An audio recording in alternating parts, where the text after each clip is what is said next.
Hi, and welcome to Can You Just Sit With Me? Where I discuss hope in grief, hope in the hard place, and hope during the challenging times of life. I am your host, Natasha Smith. Thanks so much for joining me today.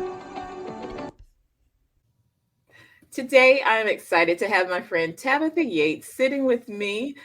This is going to be such a powerful episode, and I'm so ready for it. And so I hope that you are ready too. Tabitha of the Redeemed Mama is an avid mental health advocate and draws from her personal experience to encourage a growing population of Christians that there is not only room, but an important role for those battling mental health to fulfill within the body of Christ. As a suicide survivor and the author of the article, The Church and the Depressed Christian, she is on a mission to help others with similar experiences pursue healing and wholeness in Christ. Your faith and your feelings can coexist. I love that so much, Tabitha. Welcome to Can You Just Sit With Me? Hi, Tasha. I'm so happy to be here with you. Yes, I feel so excited about this chat because I just know it's going to be so powerful. So today, we're going to be chatting on the topic of you don't have to live in the ashes. So Tabitha, can you just share a little bit about yourself and then share what these words mean? You don't have to live in the ashes. Yeah, absolutely. So I had a history of an abusive childhood and just a lot of traumatic things that happened. And I tended to kind of just freeze in that trauma. And, I fully believe God gives us the space to, walk through our feelings and feel our grief and sit with it for a while, but I wasn't moving forward. And so I really wanted to just help other people walk through their healing journey and encourage them that it's okay to feel how you feel. It's okay to walk through your wounds, but you do have to keep moving forward and pursuing that healing. And that healing is there through Christ and with counseling, and it's absolutely available for us to grab a hold of. It just, we have to take some steps to get there. Yes, absolutely. I love that. Just pursuing healing and just your heart for wanting to help others to walk through their journey. So today, can you just share what's on your heart? When we were planning this or prepping for today, you had mentioned that God had just placed some awesome things on your heart. And as I was listening to you, kind of describe how God was just kind of downloading these thoughts in you, I was like, oh my gosh, yes, just say it how He told you to say it, because I just know it's going to bless someone today and whoever listens to this episode. Yeah, absolutely. So just ready for me to dive in? Yes. Okay. So really my heart here is just to share some of my testimony, my journey, and just hopefully encourage anyone else, just one person that you don't have to live in your life in ruin.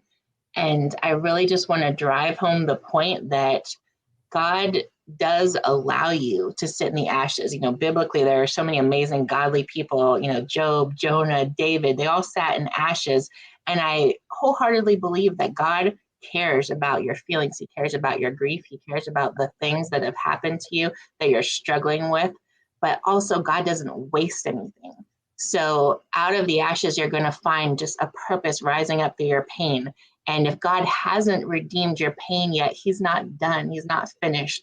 And I love that song, Your Story Isn't Over If Your Story Isn't Good, because God doesn't just leave it there. And if you're struggling and if you're just sitting with your grief, He intimately cares about those feelings and that pain, but His plan is not to leave you there. And I really believe so much, even the title, The Redeemed Mama, because God has redeemed so much pain in my life for His glory. And Joel 2:25 says, I will restore to you the years that the locusts have eaten. I will give you back what you've lost. And during this time, the farmers were just in despair because their entire crops and livelihoods had been destroyed. And right now, there might be someone that's just sitting in a season filled with destruction. It just feels like you're just in the ashes of who you thought you were supposed to be or who you once were. And you're not sure how God can use your situation for good. And I found myself in a very similar place in my adolescence. I hit a rock bottom that I just could not have imagined happening to me.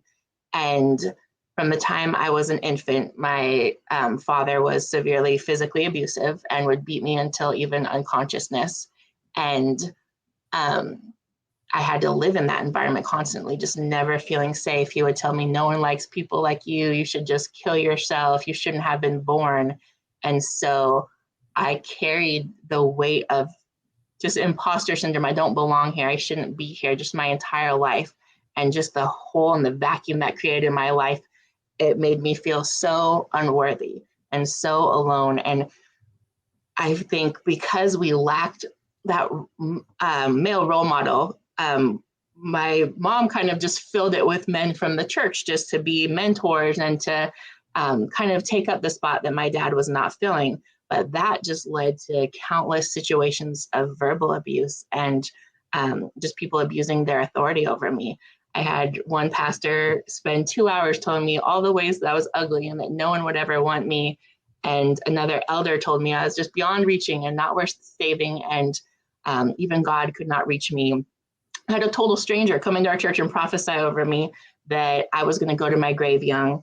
And there was just so many situations, just again, and it just piled on top of each other, so much trauma, so much abuse, so much pain. And it just resulted in me falling into just this crippling depression because there was just so much built up trauma and circumstantial things constantly surrounding me that were just beating me down. And instead of kind of finding a shoulder to cry on, and when I'd reach out to people and be like, hey, I'm really not doing good and I'm really having suicidal thoughts. And they're like, well, you're going to go to hell if you kill yourself, or count it all joy. And I was like, okay, well, that's not really helpful. And I just didn't feel like I could sit in the ashes for one more minute. And so I, made the poor decision to end my life just in hopes of ending that pain. And it was directly following a Sunday church service. I sat and cried through the whole service, and not one person came and asked me if I was okay or how I was doing. And I went home just like fully intending I would never see these people again. And it wasn't a cry for help. I didn't write any notes. I didn't tell anyone. I just wanted it to be over. It was just me waving the white flag with life. And I'm just like, I can't live with this kind of pain anymore. And so I overdosed and I blacked out.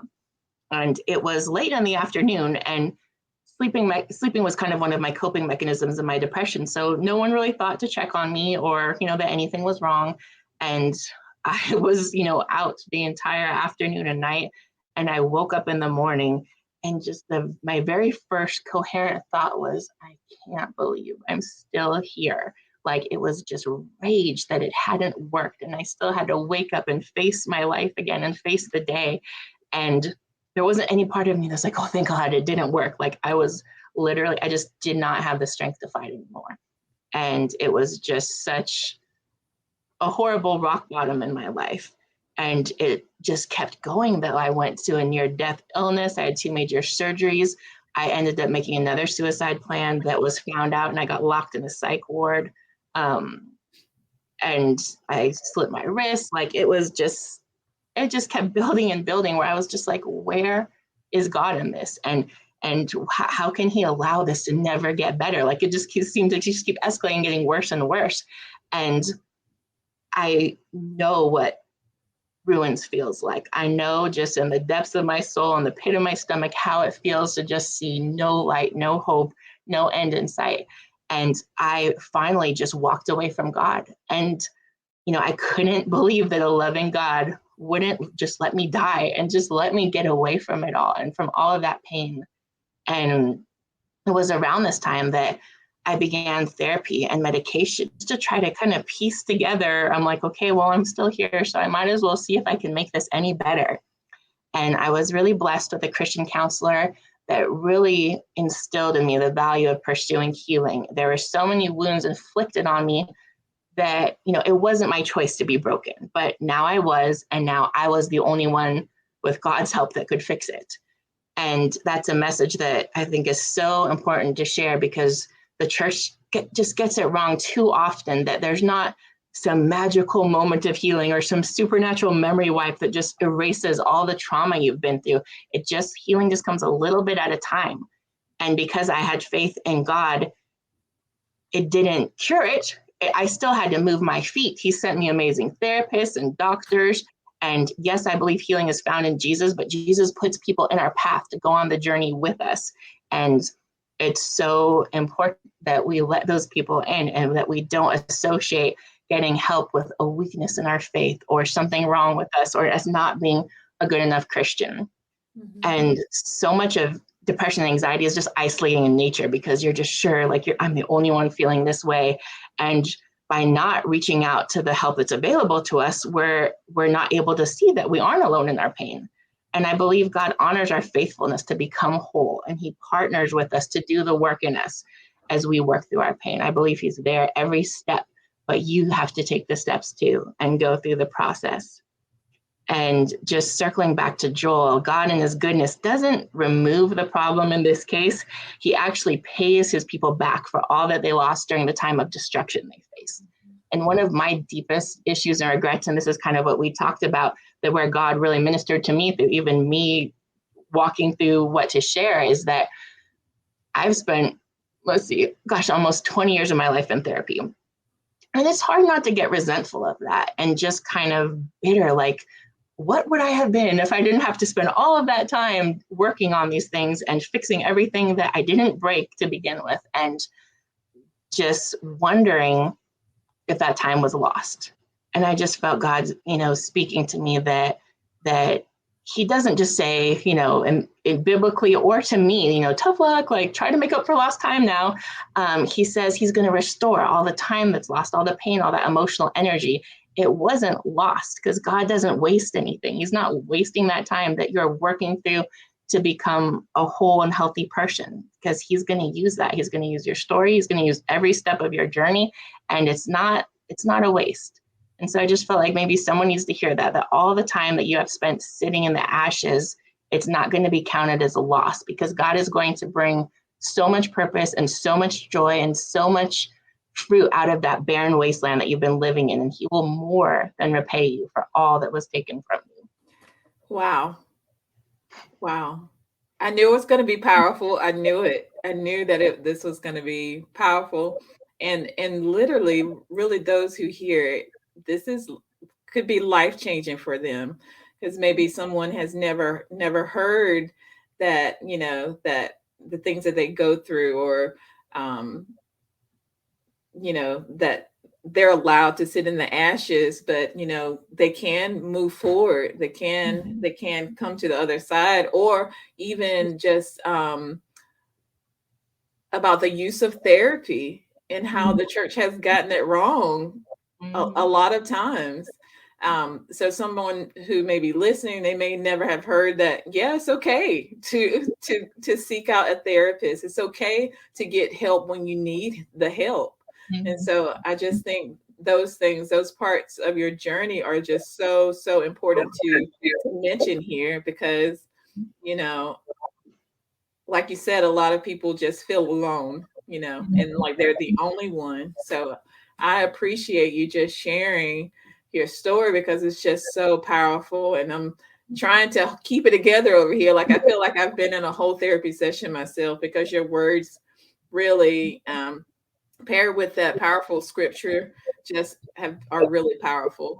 They really are powerful. In the church, we over spiritualize mental illness to the point that Absolutely. it's severely detrimental to so many people. Because while there are, I've been told I'm demon possessed, like everything, like people just get it so wrong. And it's like, I didn't choose this. And, but I'm walking through it. And so the best thing you can do is be Jesus to me and be his hands and feet and walk through it with me.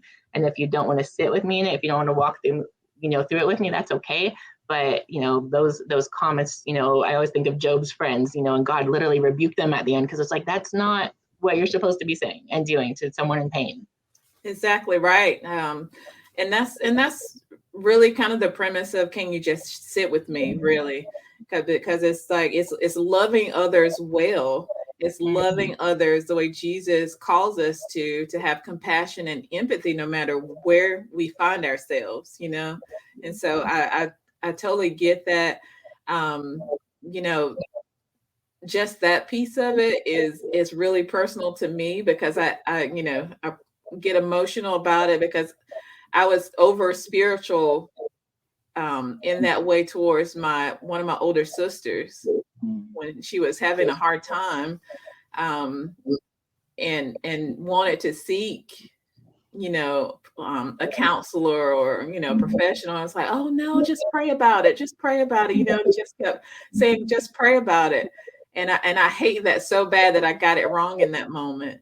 And I mean, I've even spoken to Christian mental health therapists, and that pains them that people share that message about them because of like, this is the skill and the gift God gave me, and He gave it to me to use it in the world, and that's how I'm ministering to people. So, you're removing that opportunity from me by kind of villainizing me and making it feel like it's not okay to come and talk to someone. And even so many people make the stipulation that can only be a Christian therapist. And that's, if you find a great one, that's amazing. And sometimes there's not one near you. And I've had all kinds. And, a lot of times if you're just working in, trauma and it's not necessarily always needing to be completely over spiritualized. You need to go back and face some of those memories and reprocess some things. And there's all kinds of people that can help with that. And I wouldn't ever want to shut the door to someone that really needed that help. And it has been completely life-changing for me. And I can't imagine not having had that opportunity or to be shamed and not, have pursued that. Yes, absolutely. And that's one reason again that I wanted that you came to mind to share, because I know when we had talked before, we had even mentioned, maybe possibly titling this like Jesus in Therapy, because it's just important to put that out there to say it is okay. Please, it's okay. You're not alone. If you need the help, please, because I just know so many people who need it, but like you said, have been shamed and feel ashamed, or they feel, and you have mentioned this, they feel like they're less than a Christian if they go get help, but they're suffering in silence. I know, and it's like that. Your faith doesn't cure your depression. And for people, do I believe God is capable of healing? Absolutely. But do I believe we all have those thorns in the flesh and those things that just we're gonna have to live with? And sometimes it's just a natural consequence of trauma we might have experienced as a child or somewhere in our life, and it doesn't just poof. There's God gives us ways out of it, but it takes us going through it and walking through it as well. That is so good. Yep. That's so good. Even in my thoughts and talks about grief, I feel the same way. Some people just like, get over it. You need to move on. And I'm like, oh my gosh, really? You have never experienced it, if you can say that, And I feel the same with mental health. If you're challenging your mental health and someone is saying, move on, get over it, I could just probably positively say they've never experienced it if they can say that. And so it's they just don't understand the process and the roller coaster ride that it is, and I've dealt with our family members as well that struggle with it. Just people are like, oh, they seem better. I'm like, wait for it, because I'm like, it's an ebb and flow. And healing, I talk about that a lot. I have PTSD from, the childhood abuse I experienced. I'm like, I never know when all of a sudden the trigger is going to pop out. And I'm like, oh, like that was something in me that reacted that strongly. That wasn't anyone's fault, but it's something in me. And so I need to dig that up and face that, and it's so important to be able to have that awareness of when you have those struggles, and when you struggle with mental health, whether it's anxiety or PTSD or depression, like it's not anything anyone else can do for you anymore. Maybe it was someone else's fault that you got in that situation, or you had abuse, or you lost someone, or, like all the things that happen in our lives that God wouldn't have wanted us to go through, but now we have to find a way to walk through it, that you can't just expect it's just going to dissipate on its own and become a non-issue. Like now it is our issue and it's up to us. And that's why I think sometimes what I say can be trigger some people that aren't ready to hear that. Like, I'm not saying it's your fault. Absolutely not. All the things that happened to me was not my fault, but I am saying it's your responsibility now, because that's all you can do. If you want to move forward, if you want to be whole and healed, if you want to walk in the calling God has for you, I wouldn't be doing any of this if I hadn't moved past that trauma and been like, okay, it happened. Now I have to find a way to make my life the best it can possibly be, given where I came from and what I'm dealing with. Yes, I love that. And that kind of goes back to what you said at the beginning or earlier part, that God gives us a space to sit in the ashes, but then it's the I am responsible to, with his help or in the help of others, to move forward. So I love that as well. And then the other huge part, that God doesn't waste any of that. And I love what you said. You said, it's not like he's saying, okay, come on and make up for the time that was wasted. I love how you put that. No, he's not saying that. So yeah, just so good. When I was writing that, because I felt God saying that to me, because that's one of just my deepest regrets, is like, man, I could have written 10 books by now if I wasn't just stuck in therapy all the time and always working through all of this pain, but I'm like, I wouldn't be at all who I am if I hadn't walked through that pain. And that God isn't like, sorry, like he cares, and he's bringing so much more fulfillment and joy and purpose than I ever thought I could have, talking about all the pain in my life and all the right in my life. But he uses it, and he does redeem it to where it doesn't sting anymore to talk about it. And even with grief, I think a lot of people on a grief journey will find that eventually it doesn't ever go away. It's a continually evolving thing. That loss never doesn't hurt, but it just, over time, affects you a little bit differently. And sometimes the sting just slowly, fades just a little bit at a time. And I think that's like that with any kind of pain that we've been through in life, that eventually we'll find, that time is our friend. And if we just, even if we just have a slow crawl, but we are still moving forward, God's going to honor that. Absolutely. You worded that so perfectly, because just, my loss and grief journey has been exactly how you put it. So exactly. And, sometimes, like, if I have something that triggers me and I'm like, oh my God, this feels like it just happened, and I'm like, gosh, I hate that I have all these experiences that make me get to this point. But as you mentioned, because of those, I'm able to help someone. I'm able to, I just, have gained so much from it. And so this has been so good. This has been good for my soul. I know that those who are listening are gleaning so much from it. And it's just been a huge encouragement. And that's one thing, when again, when you were prepping for this and you sent your voice memos, I was like, oh my gosh, this is so powerful, because I'm just was encouraged listening to it. And so I know those who are listening are going to be encouraged by this. So what would you like to leave those who are listening? What would you like to leave with them on today? When you've gone through pain and loss, and kind of you view God as like the great orchestrator of it all, and it's really hard to trust in him. Like you just think of a person, if they've hurt you, like you don't trust them to not hurt you again. And so finding a way that I could stay like, you are still good, and I will still trust you. And even if what happens isn't good, and I can effectively say like 9/10 of what's happened in my life has not been good. But like I'm good, like it is well. And I can say that because he is good, and because he does find a way to take every pain and just weave it into this tapestry that, life hurts and life is hard, but there's so much beauty in it. And just to know that he is a God that will use everything, every little part of your life, that he's going to weave it together, and it's just going to become this beautiful testament to his grace in your life and his goodness, and that he was there. And that's the hardest thing, is so when you're going through that, you're like, okay, where are you? Where are you in the midst of all of this? And why aren't you just swooping in? And, and I think as earthly parents, we think the same way. Like, we see our kids suffering and we're like, here I come, like, I'm going to just take care of this. And it's hard to sometimes step back and be like, I think this is one of those growth opportunities that I just need to not intervene in. And to translate that to God, to know, I know myself as a parent. I know how much I love my kids. I know how much I don't want them to hurt, and how much good I want for their life.